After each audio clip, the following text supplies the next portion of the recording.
My name's Ian Goodall. I own the specialist games recruitment agency. I have. Oh, sorry. We've put the wrong presentation on, so Ben will just correct that. I'll carry on talking in the meantime. So I own Aardvark Swift, the specialist games recruitment agency. I've got Ben with me today as well. We're both going to do parts of this presentation. Where do we start? Let's have a think. So, in terms of Aardvark Swift, and just a little bit of an intro in terms of what we do in terms of graduates. You'll see from the opening slide that we deliver this talk called Get in the Game. We've been to Staffordshire for many years delivering this talk. Some of you may have seen it. There's usually a big guy called Mark, who's my graduate recruiter. We take the talk around 67 different universities. We are quite focused on coding graduate recruitment, I've got to say. So I was going to do a quick show of hands and say, what have we got in the audience? How many coders have we got? Cool. So that's quite good. So you're going to probably get quite a lot from this talk. We also deal with designers and artists as well. However, we've got a limited time today. So one thing I will say is that we're having to focus. Our talk typically is about 45 minutes long. We've probably got about 20, 25. So it is a bit chopped down. Mark is back in around about a month's time to do the full version of this talk. You'll see from the previous slide, just drop back one, the partners that we've got in terms of graduate recruitment are up there for you to see. So we work with Microsoft, we work with Unity, Sumo, Exient, Boss Alien and Perforce. These guys are coming with us this year around the country. They're not all coming to every uni. Some can't make it to all. But people like Microsoft, for example, are coming up to talk about what they offer to students, what kind of tech you've got available. Unity, I'm sure you're all kind of playing with and dealing with in different ways. They're bringing a guy out with us on the road as well to talk about what they offer to students too. So hopefully the bigger talk will offer you an even more value than this one, but this will be a bit of a taster for you. So sorry, Ben, flip on. So agenda-wise today, just give you a bit of an intro. I think I've just done an intro, really. We'll do a bit more on who we are. We'll talk through some facts and figures from a recruitment survey that we do about graduate recruitment in the games industry from games companies. So they're real facts, real figures coming from real studios about grads and what they're up to. We'll talk a bit more about programs and artists in particular. We're having to focus on two today, about what it takes in terms of portfolios and CVs. The big part of what I want to talk about and is about maximising your chances and increasing your employability, because you guys are all here studying really good stuff, but I think a lot of where universities and courses fall down is they don't tell you how to actually get yourself in a shop window. Kyle talked a little bit about stuff like that. We'll perhaps go into a bit more detail on how to network, where to network, what sort of sites to use, and then we'll open it up to the floor after if we've got time for a few questions. So I'll do the first couple of slides, Ben will come in and then I'll finish off. Aardvark Swift, very briefly, we've been going 25 years. We were founded off the back of working for Gremlin in the early days up in Sheffield, hence the reason we were based in South Yorkshire. I bought the business 10 years ago from my boss at the time, so I've been there for 15 years. So I've been recruiting people for video games companies now for 15 years. We work right across the industry. I think if Ben brings up the next slide, you'll see some of the people that we work for in video games. I'm not going to go around the wheel, so you can see the ones that are up there. Big studios, hardware, software, down to the indies, into the middle ground. We work with anybody and everybody that's got anything to do with video games. So we've got a good kind of cross-section of knowledge. Back one slide again. Sorry, Ben, I'm jumping around a bit. Gradsingames.com is a new initiative that we've literally just built this site and launched it probably about a month ago-ish. It will grow and it will be added to. You'll find on gradsingames.com all the information about this career talk, all the places that we're taking it. You'll find all the information about the competitions that we run and also information about other people's competitions. So what we want to do is we want to build this site out over the next months and years to come. And we want this to be a place where people like yourselves can go to get this kind of practical advice. So just a quick heads up on that. One more, Ben. So graduate recruitment wise, we are the only specialist recruitment agency that have a graduate recruitment team. This is not me doing a sales pitch, it's just kind of a heads up that there are other agencies out there. By all means, speak to them, see what response you get. However, we're the only ones that are travelling around the country and traipsing around talking to students all the time.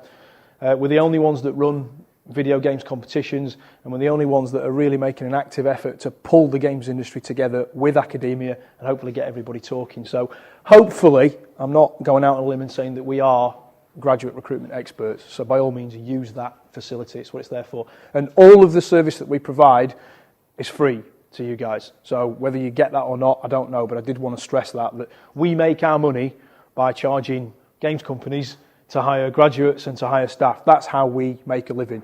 We don't charge you guys for the service, so just to stress that. Flip on, Ben. Quick figures on the video games industry. Not going to dwell too long because I think we want to talk more about you guys. Looking up there, these are recent figures taken from recent surveys by people like Yuki and Tiger. We've now got the games market globally is worth a staggering $93 billion. So far bigger than music, far bigger than film, or slightly bigger than film now. The UK games industry, taken as a specific slice, there are now 9,000 people working in the video games industry in the UK. Over 80% of them, as it says, are degree level or above, so you're in the right place. There's over 500 UK game studios, and the important thing is that this is the trend, is that there's 120 of those have opened in the last 18 months. Most of them being the smaller studios that are coming out of the bigger studios that are all going pop. So there's a real trend for that now. It's not all London-centric, as I'm sure some of you that have done your research will know. There are a lot in London. We've also got a Scottish hub, we've got a Brighton hub, we've also got North East, Midlands, North West, Yorkshire, South West, and also into East Anglia as well with Cambridge and places like that. So it's a very broad, very big video games industry in the UK. Is this where you come in, Ben? So Ben's going to step up now and just talk a bit more about the survey that I mentioned earlier. Hi guys, my name is Ben Shapford. I work on the programming desk at Aardvark Switch. I've been there now nearly 3 years. I've got a specialist area of kind of graphics, engine and tech development. So my job is to pretty much source those type of candidates for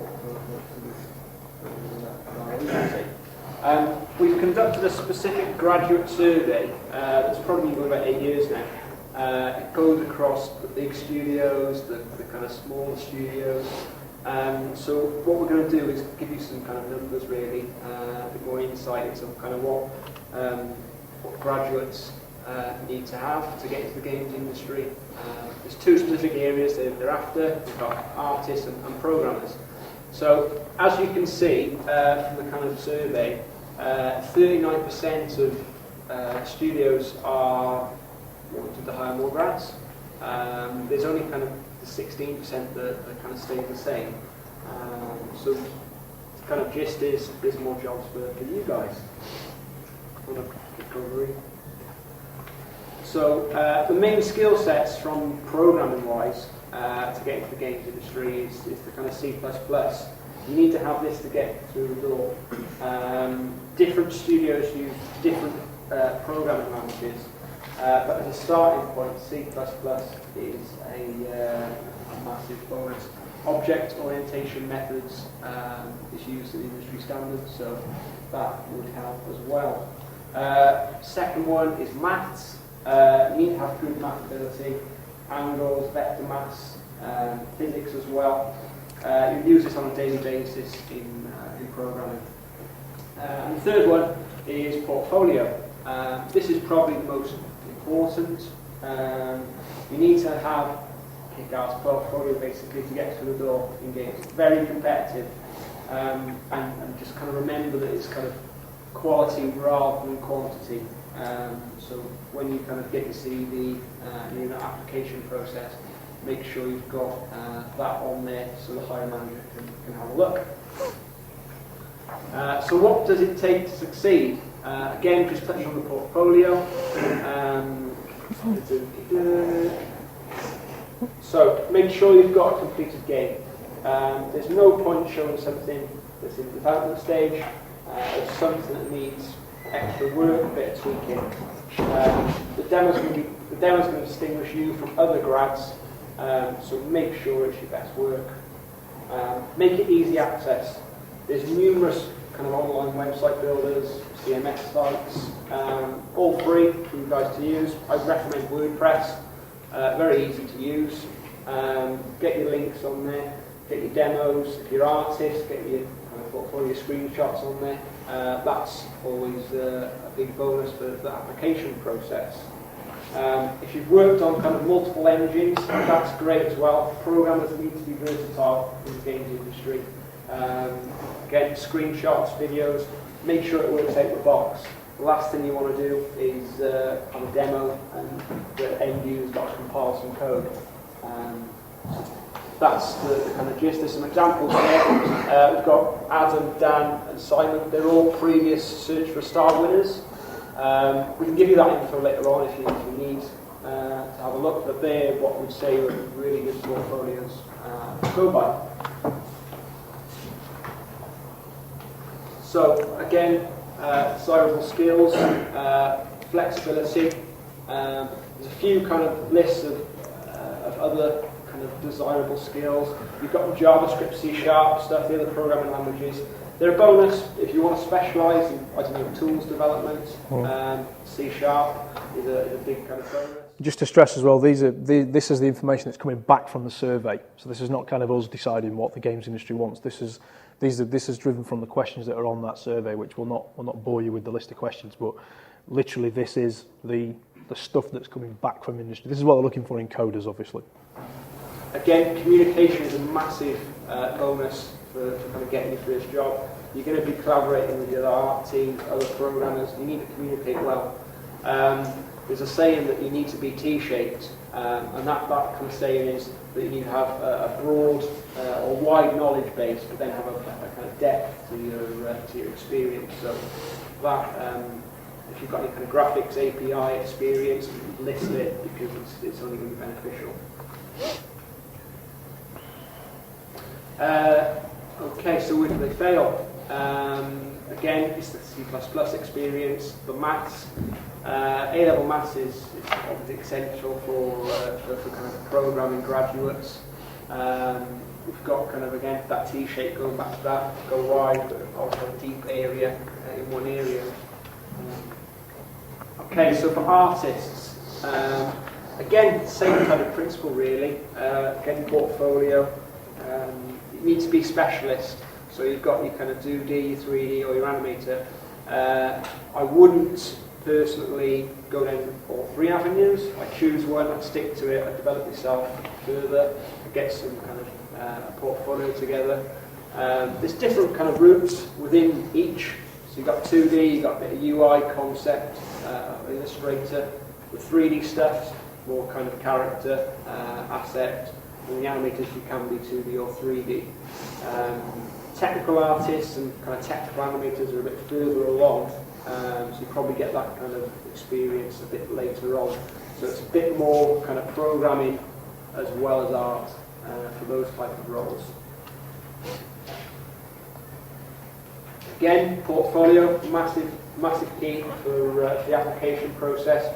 First impressions, make sure it's your best work. We do get kind of experienced people having a portfolio link, and they're showing work that's from 2007. So make sure it's up to date.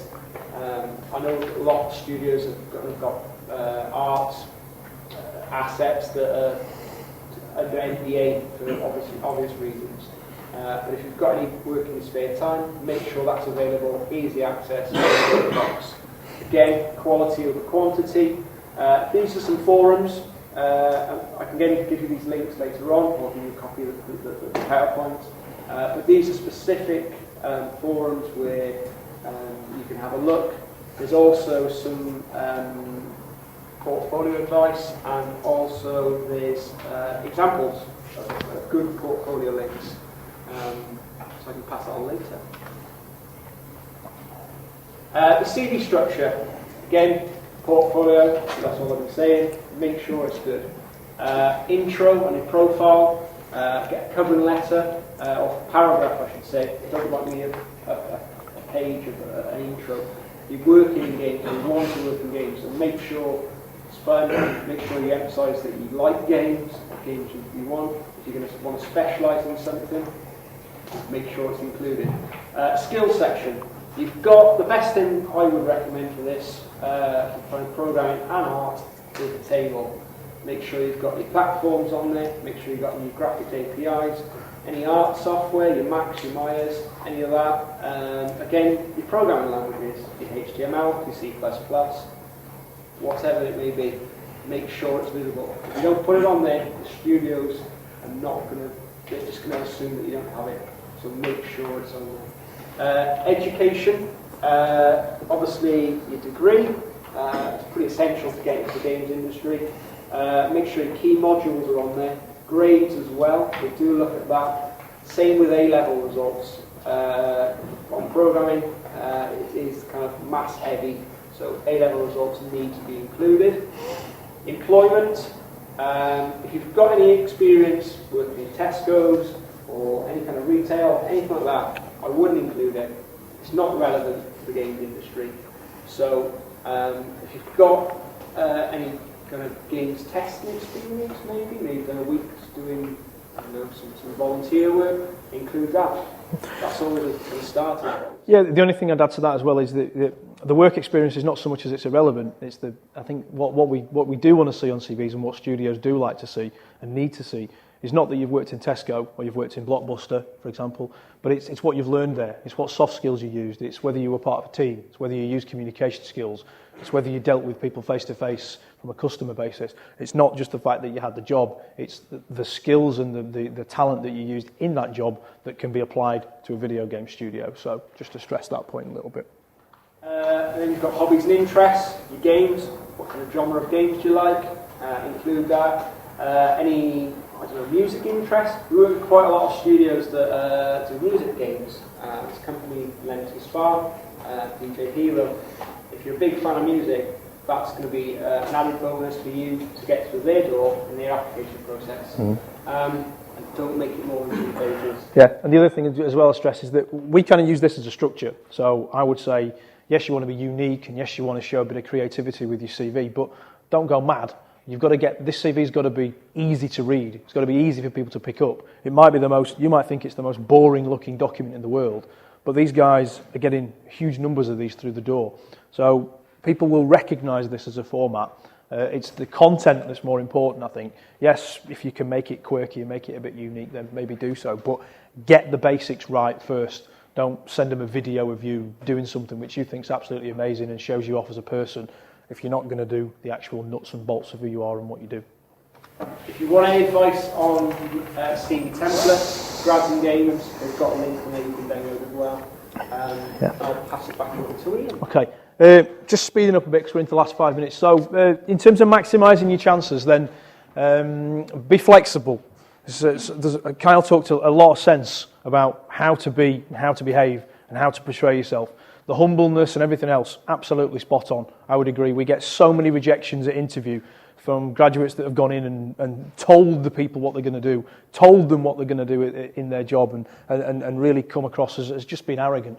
So that's definitely spot on. But flexibility. It's 500 studios in the UK, all over the country. So it's not. I appreciate that you're all going to have limitations on where you want to work and where you can work, but be flexible. If you try and work in different places, try and open up different opportunities. Don't just think, I want to go and work for Sony. That's it. That's my dream and that's what I'm going to follow. Be open-minded. And knowledge is power is up there because, again, Kyle talked a little bit, again, and he was absolutely right about finding out about studios. If you're applying to a studio, and if you do manage to get through the door and you get your CV past that person and they say, yes, we want to see you, then get stuck into your research. We will help. I mean, we are a recruitment agency, so we make our money when you guys get a job. So we will go a lot further than a lot of people will to help you. But you can get onto the internet, you can get on LinkedIn, you can get behind the scenes of the game, you can find out what the studio did before, you can find out who owns it, where they're financed from, who are the key players in the team, and then when you go in there, then you're arming yourself with a load of good information that studio will think, shit, yeah, this person really wants to come and work here. So that's the bit about the knowledge, is do your research. Networking, massive thing. Again, Kyle talked about it. There are plenty of events around that aren't just in your university. Get yourselves out there and get to these events. If you can't afford it, see if you can get, I don't know, maybe you can get funding from your uni, if you can organise buses. You can always get discounted tickets as students. We're running an event in Birmingham called Launch, which is a full day around the same sort of topics as this, where we'll have other people from different studios. You can see them up there talking about how they got into the games industry. So that's in November. LinkedIn is a massive tool that we use as a recruitment agency, but can be used by you guys. Get on there, get yourself a profile set up. If you want help setting up your profile, that profile needs to be as good as your CV. Simple as that. If it's not, don't bother. Put as much time into your LinkedIn profile as you would do your own CV and your own portfolio. If you want some help with that, we've got pages and we've got documents that we use internally to help us have a good profile on LinkedIn, and it's the same principle. So come and talk to us about that. What's next, Ben? Increasing your employability. It's kind of what we're all about with Search for a Star. Search for a Star is a competition for games programmers.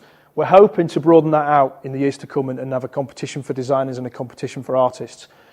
So if you're a coder and you're not in Search for a Star, then you should be. Simple as that. It's not the only competition, and I'm not doing a sales pitch, but that's a competition that the first stage is a coding test, so it tests your C++, so studios can see how good you are. The second stage is a game creation stage, so you get to make a game in a week, and that game then gets published by Microsoft on Windows 8 phone. So you're going into job interviews, and people are saying, what have you done? And you say, well, that's my game. There's my game. Can you play it? Download it and play it. That is how you increase your employability. Wow. That's okay, that's scheduled. Okay. For you guys that aren't coders, there are other competitions. We've got Dare, we've got Global Game Jam, you've got the Imagine Cup from Microsoft. So get yourself into competitions, get yourself some games made. Ben, I think we're nearly done.